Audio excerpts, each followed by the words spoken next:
नमस्कार मित्रांनो, शाळा माहिती व अपडेट या आपल्या यूट्यूब चॅनलवर आपलं पुन्हा एकदा सर्वांचं सहर्ष स्वागत। आजच्या व्हिडिओमध्ये आपण पदवीधर शिक्षक वेतन श्रेणीचा माननीय नागपूर खंडपीठाने जो निर्णय दिलेला आहे त्या निर्णयात जे जजमेंट आलेलं होतं त्या जजमेंटमध्ये जो ऑर्डर देण्यात आलेली होती ती ऑर्डर आपण आज त्याचं मराठीतून ट्रान्सलेशन म्हणजेच मराठीत भाषांतर करून आपण ती ऑर्डर जशीच्या तशी बघणार आहोत। नेमका आदेश जजमेंटमध्ये काय देण्यात आला आणि कोर्टाने जो निकाल दिला तो निकाल आज आपण थोडक्यात समजून घेणार आहोत। तर चला तर मग सुरुवात करूया आजच्या व्हिडिओला। व्हिडिओ आवडला तर व्हिडिओला लाईक करा आणि अशाच नवनवीन आणि माहितीपूर्ण व्हिडिओसाठी आपल्या शाळा माहिती आणि अपडेट या चॅनलला सबस्क्राईब करा। आपण जो निकाल ची प्रत मिळालेली आहे ती इंग्लिशमधून आहे, त्याचंच आपण सर्वांना समजावं आणि समजायला सोपं जावं यासाठी मराठी भाषांतर आपण त्या आदेशाचं बघणार आहोत। हा तो आदेश आहे जो आपण कोर्टाने दिलेला आहे जो की इंग्लिशमधून आहे। त्याचे काही महत्त्वाचे पॉईंट्स जे ऑर्डरमध्ये म्हटलेले आहेत, ऑर्डर जशीच्या तशी आपण मराठीतून ट्रान्सलेट करून ते बघणार आहोत। चला तर मग आदेश आपण काय आहे तो वाचूया आणि समजून घेऊया। आम्ही घोषित करतो की दिनांक 13/10/2016च्या शासकीय ठरावातील कलम 3 हे याचिकाकर्त्यांच्या बाबतीत भेदभावपूर्ण आणि भारतीय संविधानाच्या अनुच्छेद क्रमांक 14चे उल्लंघन करणारे आहे। पहिल्या पॉईंटमध्ये आपल्याला दिसतंय की न्यायालयाने अनुच्छेद क्रमांक 14चं उल्लंघन करणारा 13/10/2016चा जो शासकीय ठराव मधील कलम 3 आहे यावर बोललेलं आहे। त्यानंतर दुसरा पॉईंट जर आपण बघितला तर आम्ही प्रतिवादी जिल्हा परिषदांना पुढे निर्देश देतो की जे याचिकाकर्ते इयत्ता 6वी ते 8वीचे विषय शिक्षक म्हणून आधीपासूनच कार्यरत आहेत त्यांना विषय शिक्षक पदावर नियुक्तीच्या तारखेपासून विषय शिक्षक वेतन श्रेणीचा लाभ द्यावा। बघा, जेही याचिकाकर्ते आहेत विषय शिक्षक पदवीधर शिक्षक त्या सर्वांना ज्या तारखेपासून त्यांनी नियुक्ती घेतली त्या नियुक्तीच्या तारखेपासून त्यांना विषय शिक्षक म्हणून जर नियुक्ती मिळाली असेल तर त्यांना पहिल्या दिवसापासून पदवीधर शिक्षक किंवा विषय शिक्षक दोघे एकच पद आहे तर त्या पदाचा जी वेतन श्रेणी आहे तो लाभ आहे तो त्यांना त्या दिवसापासून देण्यात येणार आहे।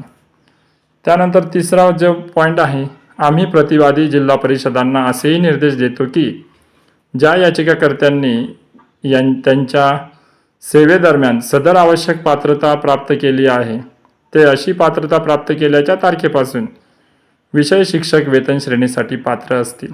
आता हा एक पॉईंट असा आहे की काही शिक्षक जे असतात ते D.Ed पात्रता धारण करून त्यांना नियुक्ती मिळालेली असते आणि नियुक्ती मिळाल्यानंतर काही दिवसांनी किंवा काही कालावधीनंतर त्यांनी जर डिग्री मिळवली पदवी ग्रहण केली तर त्या पदवी ग्रहण केलेल्या दिनांकापासून ते विषय शिक्षक झाले आणि मग त्यांना ज्या दिवशी त्यांना पदवी मिळाली त्या पदवी मिळाल्याच्या दिवसापासून त्यांना विषय शिक्षक म्हणून पात्र ठरावे आणि पात्र ठरवल्यानंतर त्यांना त्या दिवसापासून विषय शिक्षक या वेतन श्रेणीचा जो लाभ आहे तो मिळावा। त्यानंतर चौथा पॉईंट जर आपण बघितला, आम्ही प्रतिवादी जिल्हा परिषदांना असेही निर्देश देतो की याचिकाकर्त्यांना नियुक्तीच्या तारखेपासून किंवा पात्रता प्राप्त केल्याच्या तारखेपासून जे असेल तसे असलेली थकबाकी जर काही असेल तर आदेशाच्या तारखेपासून 8 आठवड्यांच्या आत ती अदा करण्यात यावी। त्यानंतर चौथ्या मुद्द्यात न्यायालयाने महत्त्वाची एक भूमिका मांडलेली आहे की जे म्हणजे जर याचिकाकर्ते जे शिक्षक आहेत ते नियुक्तीच्या पहिल्या दिवसापासूनच जर पदवीधर असतील म्हणजे पदवी ग्रहण केलेली असेल तर पहिल्या नियुक्तीच्या तारखेपासून किंवा जर मध्यंतरी केव्हा तरी पदवी ग्रहण केली असेल त्या पदवी ग्रहण केलेल्या तारखेपासून त्यांना या आदेशाच्या तारखेपासून 8 आठवड्यांच्या आत त्यांना सर्व जे त्यांची एरियस वगैरे सर्व लाभ आहे तो अदा करण्यात यावा। या निर्देशांसह रीट याचिका मंजूर करून निकाली काढण्यात येत आहे. वरील अटींनुसार नियम अंतिम करण्यात येत आहे.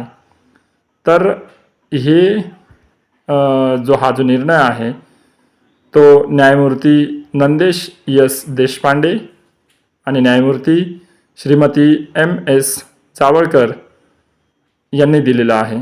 तर अतिशय सुंदर आणि अतिशय छान असा हा निर्णय याचिकाकर्त्यांना मिळालेला आहे आणि त्यांना आता या सर्व क्लॉजचा विचार करता त्यांना आता पदवीधर शिक्षक वेतन श्रेणी ही मिळणार आहे.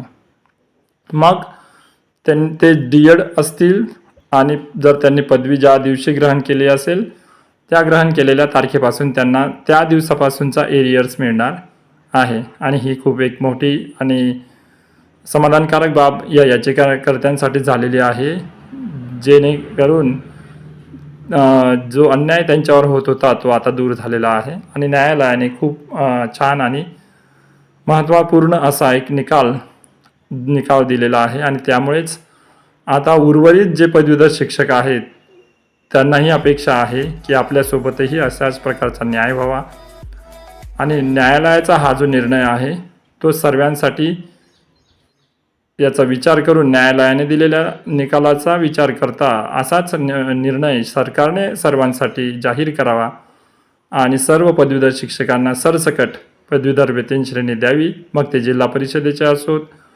महानगरपालिका शाळेतले असोत, संस्थेवरील असोत, कोणत्याही आस्थापनेवर जर ते काम करत असतील तर 6 ते 8 वर काम करत असताना त्यांना पदवीधर वेतन श्रेणी मिळावी. न्याय जर मिळाला तर सर्व पदवीधर शिक्षक खूप आनंदी होतील. तर या प्रकारे आपण आज हा जो कोर्टाचा आदेश आहे, निर्णय आहे, तो आपण सविस्तररित्या बघितलेला आहे. अजूनही बरेचसे शिक्षक मित्रांचे कमेंट येत आहेत मागच्या 2 व्हिडिओजवर की वेगवेगळे प्रश्न शिक्षक मित्रांच्या मनात आहेत. तर त्या सर्व प्रश्नांची उत्तरे मी मागच्या व्हिडिओत दिलेली आहेत. तसेच आपल्या मनात अजून काही या निर्णयाशी संबंधित काही प्रश्न असतील तर नक्की कमेंट करा. त्या कमेंटचा मी नक्कीच विचार करेल आणि त्यावर अभ्यास करून तुमच्या कमेंटचं उत्तर देण्याचा प्रयत्न करेन. अशाच प्रकारच्या नवनवीन आणि माहितीपूर्ण व्हिडिओजसाठी आपल्या चॅनलला सबस्क्राईब करा. तुमच्या मनातील काही प्रश्न असतील तर ते कमेंटमध्ये नोंदवा. कमेंटमध्ये नोंदवलेल्या प्रश्नांना मी उत्तर देण्याचा नक्की प्रयत्न करेन. भेटूया पुढच्या व्हिडिओत. धन्यवाद.